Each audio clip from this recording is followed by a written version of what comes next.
Assalamualaikum warahmatullahi wabarakatuh. Perkenalkan, nama saya Izudin Arafi dan rekan Saya Kafkas Kamagriva. Kami dari program studi Sarjana Terapan Teknologi Rekayasa Elektromedis. Kami di sini ingin menjelaskan alat terapi traksi unit. Pertama, pengertian. Pengertian dari traksi unit adalah alat yang digunakan dalam fisioterapi atau rehabilitasi untuk memberikan gaya tarik terkontrol pada tulang belakang. Alat ini ditujukan untuk membantu terapi gangguan muskuloskeletal, termasuk gangguan atau kelainan tulang belakang seperti skoliosis, kifosis, lordosis, dan deformitas tulang belakang lain.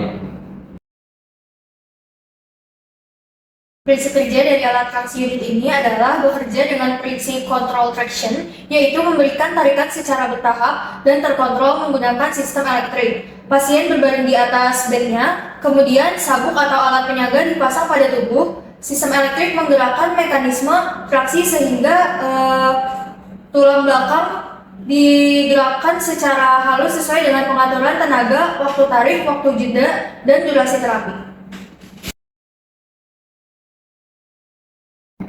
Selanjutnya, fungsi dan manfaat dari alat traksi ini, yang pertama itu memberikan tarikan pada tulang belakang sehingga membantu mengurangi tekanan pada saraf dan bantalan tulang belakang.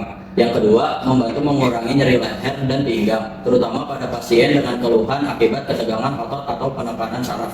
Ketiga, meregakan otot dan jaringan sekitar tulang belakang sehingga membantu mengurangi kekakuan dan spasme otot. Keempat, meningkatkan kenyamanan dan relaksasi pasien karena terapi dilakukan secara terkontrol menggunakan sistem elektrik. Yang kelima, mendukung proses fisioterapi dan rehabilitasi sehingga membantu pemulihan gerak dan aktivitas pasien sehari-hari. Selanjutnya, spesifikasi alat traksi unit ini. Yang pertama itu memiliki tegangan listrik AC 220 volt 60 Hz. Yang kedua, konsumsi daya maksimal itu 100 volt ampere. Yang ketiga, kekuatan tarikan atau kekuatan traksinya itu 5 sampai 99 kg. Yang keempat, waktu tarikannya itu 1 sampai 20 detik. Yang kelima, waktu jeda atau istirahat traksi 1 sampai 30 detik. Yang keenam, suhu pemanasnya itu bisa mencapai 30 sampai 50 derajat Celcius dengan 4 mode pengaturan. Yang ketujuh, waktu terapi atau timernya itu 1 sampai 60 menit. Yang ke-8, ukuran unit utama 510 kali 1260 kali 860 mm.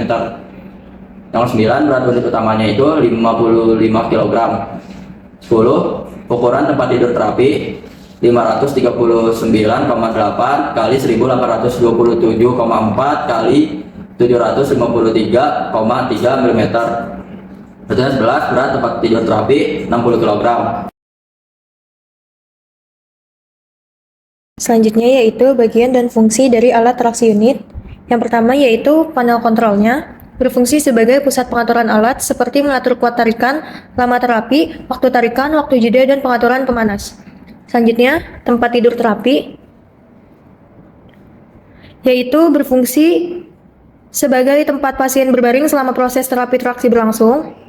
Selanjutnya, kabel listrik berfungsi menghubungkan alat dengan sumber listrik agar alat dapat menyala dan digunakan.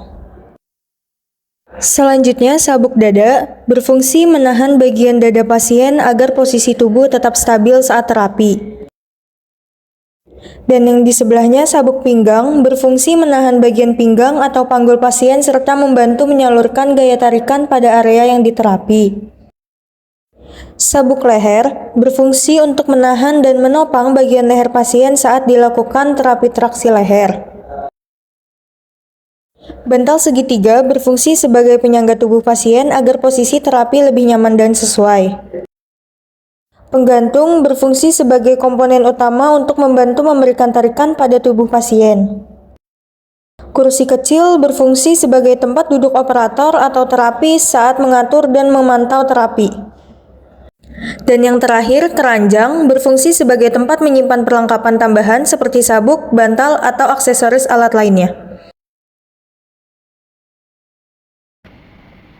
Selanjutnya di sini saya akan menjelaskan tentang SOP dari alat traksi unit. Yang pertama itu ada persiapan alat. Pastikan alat berada pada permukaan datar dan stabil. Lalu periksa kabel listrik. stop kontak, tombol power, panel kontrol, tali traksi, pulai, sabuk, dan bed. Selanjutnya ada pastikan tidak ada kabel terkelupas, tali, aus, baut longgar atau komponen rusak. Lalu bersihkan bed dan sabuk sebelum digunakan. Lalu selanjutnya kita hubungkan alat ke sumber listrik sesuai spesifikasi. Ini kita pencet switch on off yang ada di bawah alat. Nah, lalu kita nyalakan alat melalui tombol power. Pastikan display panel menyala dan tombol berfungsi. Selanjutnya pengaturan alat. Yang pertama itu atur waktu terapi total sesuai instruksi klinis. Lalu atur gaya traksi pada fase hold. Lalu ada atur waktu hold. Selanjutnya atur gaya rest, atur waktu rest, pilih mode terapi sesuai kebutuhan, aktifkan heater bila diperlukan dan tidak ada kontraindikasi terhadap panas. Lalu kita pastikan pasien memahami cara memberi sinyal jika merasa tidak nyaman. Selanjutnya yaitu pelaksanaan terapi. Kita posisikan pasien dengan nyaman di bed sesuai area terapi, misalnya supine atau prone untuk lumbar atau posisi sesuai harness untuk cervical. Selanjutnya kita bisa di sini pasang sabuk atau harness dengan benar, tidak terlalu longgar dan tidak menekan berlebihan. Selanjutnya kita akan menekan tombol start stop untuk memulai terapi. Lalu amati respon pasien pada 1-2 menit pertama. Monitor kenyamanan, nyeri, kesemutan, rasa tertarik berlebihan, pusing, atau keluhan lain. Jangan meninggalkan pasien tanpa pengawasan. Bila pasien merasa nyeri, meningkat, atau muncul gejala neurologis, segera tekan start stop dan hentikan terapi. Lalu setelah waktu terapi selesai, lepaskan gaya traksi secara perlahan, lalu lepaskan sabuk atau harness dengan hati-hati. Selanjutnya maintenance dari alat ini. Yang pertama yaitu maintenance harian, yang mana membersihkan tempat tidur terapi, sabuk, bantal, dan bagian luar alat setelah digunakan. Kemudian memeriksa kabel listrik agar tidak terkelupas, putus, atau longgar. Memastikan panel kontrol berfungsi dengan baik. Memeriksa sabuk dada dan sabuk pinggang serta sabuk leher agar tidak robek atau rusak. Memastikan alat dalam keadaan mati dan tersimpan rapi setelah digunakan.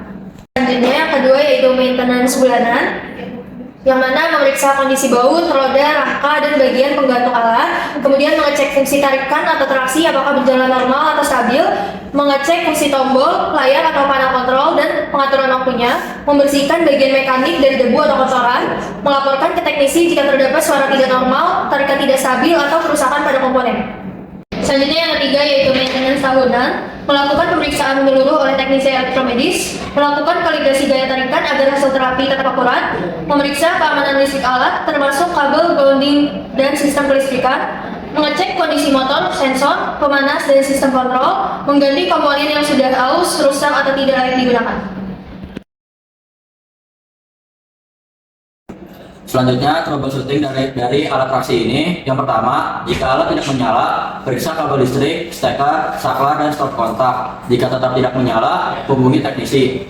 Yang kedua, jika panel kontrol tidak berfungsi, matikan alat lalu nyalakan kembali, periksa tombol dan pada panel. Jika masih bermasalah, laporkan ke teknisi. Yang ketiga, jika tarikan atau traksi tidak berjalan, cek atau periksa pengaturan gaya tarikan, waktu terapi, pasangan sabuk dan penggantung. 4. Tarikan tidak stabil. Periksa posisi pasien, sabuk dada, sabuk pinggang, dan penggantung. Hentikan penggunaan jika tetap tidak stabil. Yang kelima, pasien merasa nyeri berlebihan. Segera hentikan terapi, periksa posisi pasien, kurangi gaya tarikan, dan laporkan kepada tenaga medis. Kesimpulan dari traksi unit adalah alat traksi ortopedi elektrik untuk membantu terapi gangguan tulang belakang dengan gaya tarik yang dapat diatur. Alat ini bermanfaat bila digunakan sesuai indikasi, dosis, dan pengawasan tenaga kesehatan. Keamanan pasien sangat bergantung pada screening kontraindikasi, pemasangan sabuk yang benar, pemantauan selama terapi, serta maintenance dan kalibrasi alat secara berkala. Sekian dari kami, kurang lebihnya mohon maaf. Wassalamualaikum warahmatullahi wabarakatuh.